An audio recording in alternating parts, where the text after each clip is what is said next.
Hello my dear students, I welcome you all for my channel Science with Elil.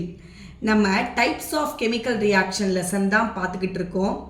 இதில் நம்ம இன்னைக்கு பார்க்க போகிறது டிஸ்பிளேஸ்மெண்ட் ரியாக்ஷனை டிஸ்பிளேஸ்மெண்ட்டுன்னு சொல்லலாம், ரீப்ளேஸ்மெண்ட்டுன்னு கூட சொல்லலாம்.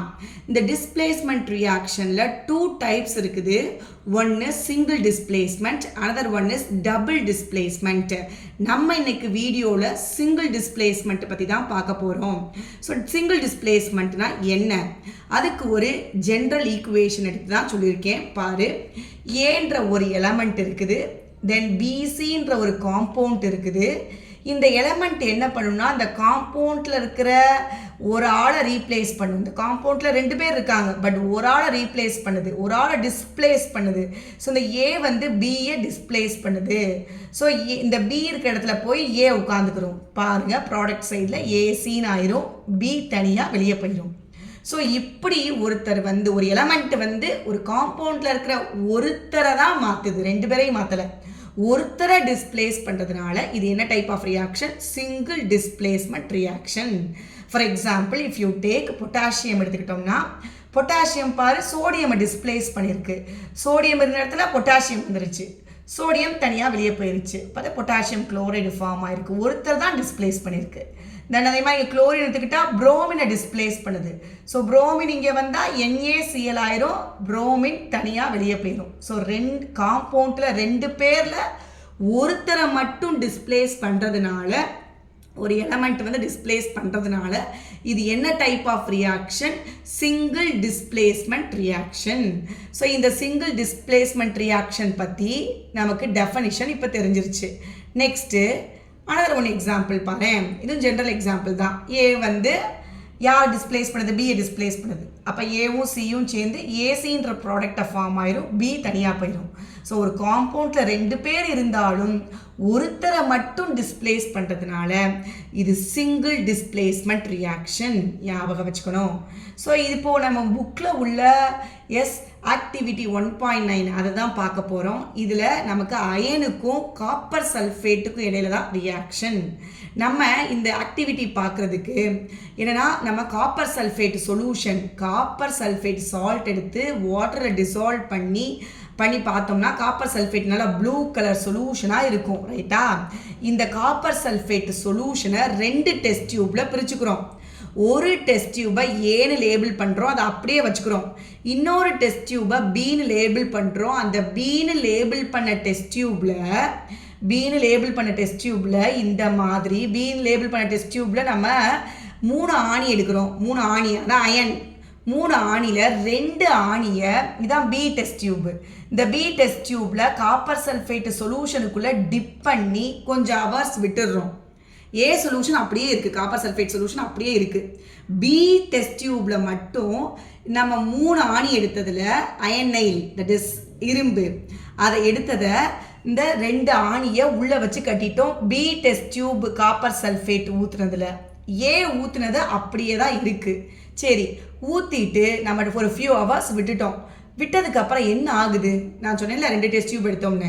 இது ஏ, இது பி. ஏல காப்பர் சல்ஃபேட்டை மட்டும்தான் ஊற்றி வச்சுருக்கோம். பியில் நம்ம கட்டினோம் பார்த்தியா, அயனையில் வச்சு கட்டினோம்ல, அதுதான் இந்த பி டெஸ்ட் டியூப். பாரு, இங்கேருந்த காப்பர் சல்ஃபேட்டு கலரை காணும். என்ன ஆச்சுன்னா இதுதான் அந்த ஆணி, காப்பர் சல்ஃபேட் சொல்யூஷனுக்குள்ளே டிப் பண்ணி இருந்த இந்த அயனைல். இதுவும் நம்ம மொத்தம் 3 ஆணி எடுத்தோம். காப்பர் சல்ஃபேட்டுக்குள்ளே டிப் பண்ணாத ஆணி, இது டிப் பண்ண ஆணி, இது டிப் பண்ணாத ஆணி. டிப் பண்ண அயனைல் பாரு கலர் மாறிடுச்சு. ஏன்னா அந்த இடத்துல காப்பர் சல்ஃபேட்டில் உள்ள சொல்யூஷனில் உள்ள காப்பர் அங்கே வந்து டெபாசிட் ஆயிடுச்சு. ஓகே, காப்பர் வந்து அங்கே டெபாசிட் ஆயிடுச்சு. அப்போ அயன் எங்கே போச்சு? அயன் வந்து சொல்யூஷனுக்கு போயிடும். அயன் வந்து இந்த சொல்யூஷனில் வந்துடும். அதனால தான் அந்த கலரை காணும். காப்பர் சல்ஃபேட் கலர் இல்லாமல் அயன் சொல்யூஷனுக்கு வந்ததுனால அயன் சல்ஃபேட் அங்கே ஃபார்ம் ஆகிருக்கும். அது ஒரு பேல் க்ரீன் கலரில் இருக்கும். ஓகே, பட் நம்ம டிப் பண்ணாத ஆணியோட கலரும் காப்பர் சல்ஃபேட்ஸில் டிப் பண்ண ஆணியோட கலரையும் நீ பார்த்தா நல்லா தெரியும். இங்கே காப்பர் நல்லா டெபாசிட் ஆனது.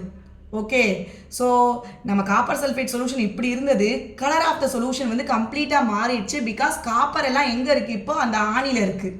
சொல்யூஷனுக்குள்ளே இல்லை, அதனால தான் அந்த காப்பர் சல்ஃபேட்டோட கலர் போயிருச்சு. ஸோ ரைட், ஸோ இப்படித்தான் காப்பரை யார் டிஸ்பிளேஸ் பண்ணுறா, அயன் வந்து டிஸ்பிளேஸ் பண்ணுது. இது ஒன் ஆஃப் த எக்ஸாம்பிள். நான் தான் காமிச்சிக்கேன் பாரு, காப்பர் சல்ஃபேட்டில் அயனை ஒரு அயனையில் டிப் பண்ணி வச்சுருக்கோம்.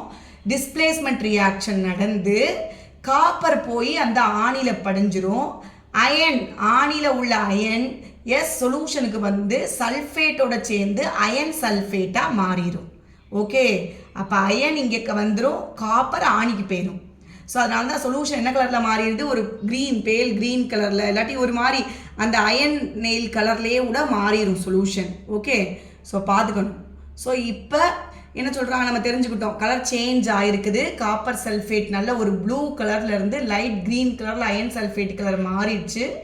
அந்த ஆணியில் பார்த்தீங்கன்னா reddish brown coating of copper metal deposit ஆகிருக்குது அயன் சர்ஃபேஸில். நல்லா காப்பர் வந்து அங்கே படிஞ்சிருக்குது அப்படின்னு சொல்கிறாங்க. யார் மோர் ரியாக்டிவ், அயன் தான் மோர் ரியாக்டிவ் தென் காப்பர். அதனால் அயன் தான் போய் காப்பரை தள்ளியிருக்கு வெளியே. அயன் போய் காப்பரை வெளியே தள்ளிடுச்சு. அயன் சொல்யூஷனுக்குள்ளே போயிடுச்சு, காப்பர் போய் ஆணிக்குள்ளே ஒட்டிக்கிச்சு. அதனால தான் அந்த மாதிரி நமக்கு டெபாசிட் ஆனது அந்த ஆணிகளை நம்ம பார்த்தோம். So iron displaces copper. So அதனால தான் ஆணியோட அந்த இடத்துல பூரா காப்பர் டெபாசிட் ஆகிருக்குது. இந்த அயன் உள்ளே வந்ததுனால சொல்யூஷனோட கலர் அந்த ப்ளூ கலர் அங்கே இருக்காது. பிகாஸ் காப்பர் இருந்தால் தான் அந்த ப்ளூ கலர் வரும். காப்பர் அங்கே இல்லை, அங்கே இருக்கிறது அயன். ஸோ அதனால் அந்த சொல்யூஷனோட கலரே மாறிடுச்சு. ஓகே, ஸோ காப்பர் சல்ஃபேட்டில் பார்த்தோன்னா காப்பர் இருக்குது, சல்ஃபேட் இருக்குது. ஆனால் அயன் யார் தான் டிஸ்பிளேஸ் பண்ணுச்சு, காப்பரை தான். அப்போ ஒருத்தரை டிஸ்பிளேஸ் பண்ணதுனால இந்த ரியாக்ஷனுக்கு என்ன பேர் அப்படின்னு நீ பார்த்தனா சிங்கிள் டிஸ்பிளேஸ்மெண்ட் ரியாக்ஷன்னு பேர் பார்த்துக்கணும். அப்போ காப்பரை அயன் டிஸ்பிளேஸ் பண்ணிருச்சு. ஸோ அயன் அதுக்கடுத்து அதர் எக்ஸாம்பிள்ஸ் வேறு என்னலாம் இருக்குது அப்படின்னு பார்ப்போம். அதர் எக்ஸாம்பிள்ஸ் பார்த்தோன்னா ஒரு 2 எக்ஸாம்பிள்ஸ் நம்ம புக்கில் கொடுத்துருக்காங்க. ஒன்று zinc with copper sulphate, another ஒன்று வந்துட்டு லெட் வித் காப்பர் குளோரைடு. இந்த 2 எக்ஸாம்பிளும் உங்கள் புக்கில் இருக்குது. ஸோ அதில் பார்ப்போம். ஃபஸ்ட்டு வந்து zinc with copper sulphate. Zinc பார்த்தோன்னா ஜிங்க் வந்துட்டு ஒரு ஒயிட் கலரில் ஒரு ஸ்ட்ரிப் இருக்குது. இந்த ஜிங்க்கு இது காப்பர் சல்ஃபேட் சொல்யூஷன். இப்போ நம்ம காப்பர் சல்ஃபேட் சொல்யூஷனுக்குள்ளே பாரு, காப்பர் சல்ஃபேட் சொல்யூஷனுக்குள்ளே ஜிங்க் அந்த ஸ்ட்ரிப்பை நம்ம உள்ளே வச்சிட்டோம். கொஞ்சம் நேரம் கழித்து வந்து பார்ப்போமே, கொஞ்சம் நேரம் கழித்து ஒரு ஃபியூ ஹவர்ஸ் கழித்து வந்து பார்த்தா இப்படி இருக்குது. காப்பர் சல்ஃபேட் சொல்யூஷன் என்ன கலரில் இருந்துச்சு, அந்த ப்ளூ கலரை இங்கே குறைஞ்சிருச்சு பாரு. இந்த ப்ளூ கலரோட இன்டென்சிட்டியே குறைஞ்சி கலர்லெஸ் ஆயிடுச்சு. காப்பர்லாம் எங்கே போச்சு, அப்போ காப்பர்லாம் ஜிங்க் ஸ்ட்ரிப்பில் வந்து படிஞ்சிருக்கு. அங்கே ஜிங்க் ஸ்ட்ரிப்பில் இருக்கிற ஜிங்க்கெல்லாம் சொல்யூஷனுக்கு வந்துருச்சு. அப்போ ஜிங்க் சல்ஃபேட்டாக அங்கே மாறி இருக்கும், காப்பர் இந்த ஸ்ட்ரிப்பில் வந்து படிஞ்சிரும். ஸோ இப்படி ஒரு ரியாக்ஷன் நடக்குது. இங்கே ஜிங்க் டிஸ்பிளேசஸ் காப்பர் பார்த்துக்கணும். அதான் அந்த ஆக்சுவல் ரியாக்ஷன். ஜிங்க்கு காப்பர் சல்ஃபேட்டோடு சேருது. ஜிங்க்கு காப்பர் சல்ஃபேட்டோடு சேரும்போது இது ஒரு எலமெண்ட்டு, இது வந்துட்டு யாரோட சேருது, ஒரு காம்பவுண்டோட சேருது. அப்போ ஜிங்க் இங்கே வருது, காப்பரை டிஸ்பிளேஸ் பண்ணுது. அப்போ ஜிங்க்கும் சல்ஃபேட்டும் சேர்ந்து ஜிங்க் சல்ஃபேட், காப்பர் தனியாக வெளியே போயிடும். ஓகே, பார்த்துக்கணும். அப்போ சொல்யூஷன் ப்ளூ கலரில் இருந்து எப்படி மாறிடுது, கலர்லெஸ்ஸாக மாறிடும். சொல்யூஷன் வந்து ஜிங்க் சல்ஃபேட் சொல்யூஷன் வந்து கலர்லெஸ்ஸாக மாறிடும். ஸோ கொடுத்துருக்காங்க ஒரு single displacement reaction. Observation, blue கலரில் இருந்து கலர்லெஸ்ஸாக மாறிடுது. அந்த ஜிங்க் ஸ்ட்ரிப்பில் பார்த்தீங்கன்னா காப்பர் வந்து டெபாசிட் ஆகிருக்கு அப்படின்னு சொல்கிறாங்க. நெக்ஸ்ட் அனதர் ஒன் எக்ஸாம்பிள் வந்துட்டு நான் சொன்னேன் லெட்டோட காப்பர் குளோரைடு. இது லெட் நமக்கு தெரியும், லெட்டோட சிம்பிள் பிபி, காப்பர் குளோரைடோட ரியாக்ட் ஆகுது. ஸோ இந்த காப்பர் குளோரைடு பார்த்தோன்னா green colour solution. Okay, copper chloride green colour solution. Laddu உள்ளே போன உடனே லெட்டு போய் காப்பரை டிஸ்பிளேஸ் பண்ணும். லெட்டு உள்ளே போகும், காப்பரை வெளியேற்றி விட்டுரும்.